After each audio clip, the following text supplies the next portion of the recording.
On vous en avait parlé il y a quelques temps, les 7 magnifiques en bourse font un petit peu moins rêver depuis le début de l'année, mais cette thématique de l'IA, de l'intelligence artificielle, reste très puissante sur les marchés, que ce soit d'ailleurs aux États-Unis ou même en Europe et en France. Alors quelles sont les valeurs désormais qui mettent des étoiles, qui font briller les yeux des investisseurs? Réponse avec vous, Laurent Grassin. Bonjour Laurent. Bonjour David. Directeur de la rédaction de Boursorama.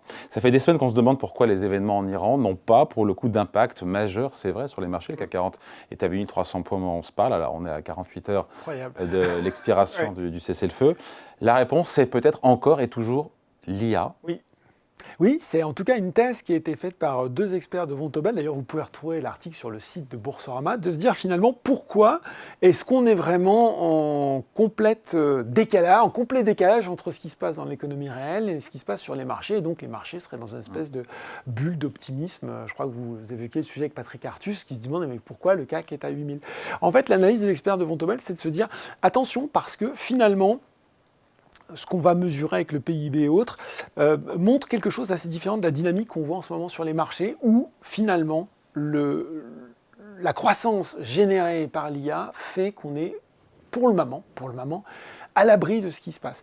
Ils expliquent quand même que sur la période 2024-2026, 75% de la croissance cumulée des bénéfices du S&P 500, elle provient des secteurs directement liés à l'IA, matériel, semi-conducteurs, équipements, réseaux, gestion de puissance, et que pour le moment, bon an, mal an, David, les budgets, on en a déjà parlé, restaient de l'ordre de 250 milliards de dollars annuels sur ces secteurs-là, avec uniquement des révisions à la hausse, ce qui veut dire qu'en fait, à côté des secteurs traditionnels qui peuvent être impactés par ce qui se passe, il y a cette exception IA où pour le moment, eh bien, les budgets sont encore là, ne sont pas menacés et assurent une dynamique de croissance aux sociétés concernées qui fait, bah oui, ça porte encore de façon extrêmement puissante les marchés. Donc en creux, ce que nous disent ces experts de chez Vontobel, c'est que les investisseurs restent persuadés que cette vague IA reste plus forte que tout, même si, on le disait en intro, les 7 magnifiques font un peu moins rêver. Exactement, avec en plus, de façon assez spécifique, un besoin toujours extrêmement élevé sur les semi-conducteurs, les équipements de réseau, les infrastructures électriques, une large gamme d'intrants industriels, parce qu'on se rend compte aussi que pour fabriquer ces puces, il en faut des acteurs spécialisés sur tous les bouts de la chaîne. Et aujourd'hui, c'est exactement ce que sont en train de regarder les investisseurs. Vous parliez des nouvelles stars. Oui. Ce pas vraiment des nouvelles stars, mais disons qu'à côté des 7 magnifiques qui polarisaient l'attention, elles sont un peu dans l'ombre. Elles sont, alors c'est pas Nvidia, voilà, on va dire c'est pas Nvidia, c'est pas Apple, c'est pas Microsoft, mais regardez, on va évaluer justement, ensemble. Allez. Moi, je veux la liste. Les progressions du Nasdaq 100 depuis le début de l'année, 11 valeurs affichent des progressions autour de 40%. Voilà pour la dynamique boursière qui n'est pas remise en cause, on en parlait. Qui Alors, qu'est-ce qu'on y retrouve? Les 10 premières, par ordre décroissant de performance. Western Digital. Connais pas. Intel. Connais. Marvel. Non, pas le studio de production de comics. Non. Pas. Monolithic Power System. Que j'arrête de le dire. Ok. ARM, on connaît, on en a parlé, ARM Holding, Lam Research, Micron Technologies, Applied Materials, KLA, Analog Devices, point commun. Le semi-conducteur. Bah oui, point commun, semi-conducteur, exactement. Vous avez, on va regarder tous les éléments de la chaîne qui sont là. Fabricant d'équipements pour produire les puces, Applied Materials, Lam Research, KLA. Concepteur d'architecture avancée, là on va retrouver ARM, Marvel qui est là. Ils ont d'ailleurs signé un contrat, plus 5,83% hier avec, visiblement, en tout cas c'est un article de The Information qui pense qu'ils sont en train de signer un contrat avec Google. Donc la valeur monte toujours. On a donc ARM, Marvel pour les architectures des puces, c'est pas facile à dire. Les spécialistes de la gestion de puissance des réseaux, des circuits, là c'est Monolithic Power System. Les acteurs de la mémoire et du stockage, Micron, Marvel, Western Digital. J'aurais pu vous parler de SanDisk, dont la progression est à 3 chiffres. En gros, toutes des expertises complémentaires qui tournent autour de l'IA et qui rend l'IA possible. En France, on retrouve la même tendance. On a des valeurs d'ailleurs là-dedans. On a des valeurs là-dedans, David. Et c'est ça aussi qui est intéressant. Alors en France, on a ST Microelectronics, mais en gros, là aussi, qui est la valeur qu'on connaît. Mais quand on regarde bien les choix qu'ont fait les investisseurs, ils sont aussi allés piocher dans des petites valeurs. Là, pour le coup, on est sur des échelles de taille qui sont forcément différentes, qui sont beaucoup plus petites que les valeurs US, mais ils sont allés chercher aussi ces briques de compétences au sein de l'IA. Ils sont allés chercher chez Calray, plus combien depuis le début de l'année, Calray ? 400% depuis le début. Côté où ? côté chez nous, en France, mais oui, tout à fait. Hein, Il faut inviter, on va inviter. Mais invitez-le, qui a beaucoup rebondi, recentré sur une brique de l'IA. C'est une société qui a été vraiment en difficulté et qui a rebondi de façon incroyable parce que voilà, elle produit aussi une technologie qui est très utile à l'IA. On a 2 CRSI. Juste en termes de capitalisation boursière, Oula, j'ai plus. Au doigt mouillé, on est en centaines de millions. Ah oui, peut-être même moins. Hein, attention. Ouais. Okay. Donc on est vraiment sur des petites, moyennes valeurs. Ouais. 2 CRSI, plus 240% depuis le début de l'année.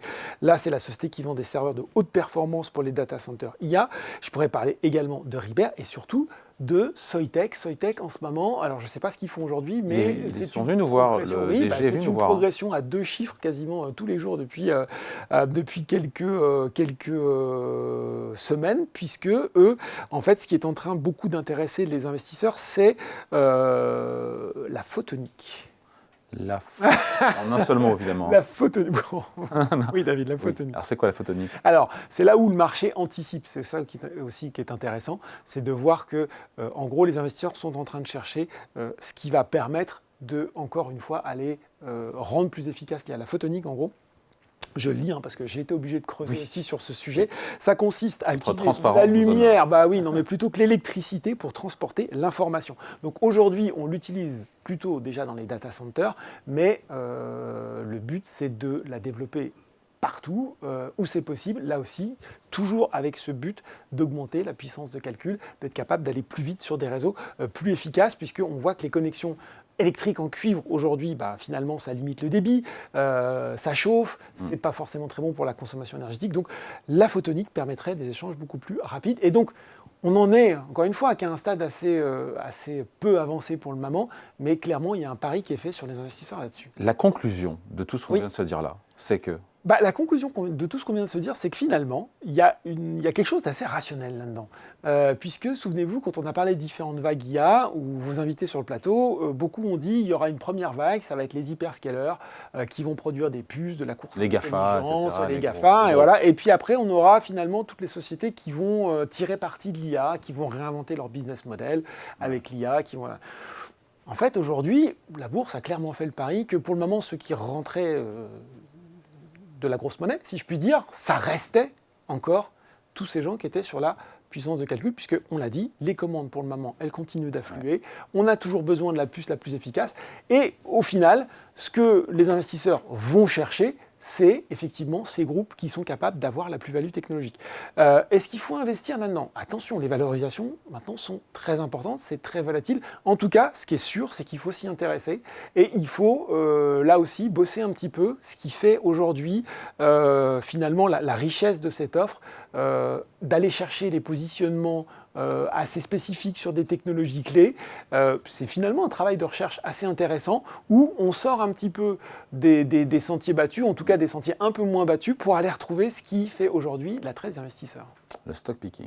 Ouais, c'est le retour au stock picking. En tout cas, voilà, et en tout cas d'aller regarder effectivement, on est aussi aux frontières de la recherche scientifique, donc c'est passionnant. Allez, merci beaucoup. Explication signée Laurent Grassin, directeur de la rédaction de Boursorama. Merci Laurent. Merci David.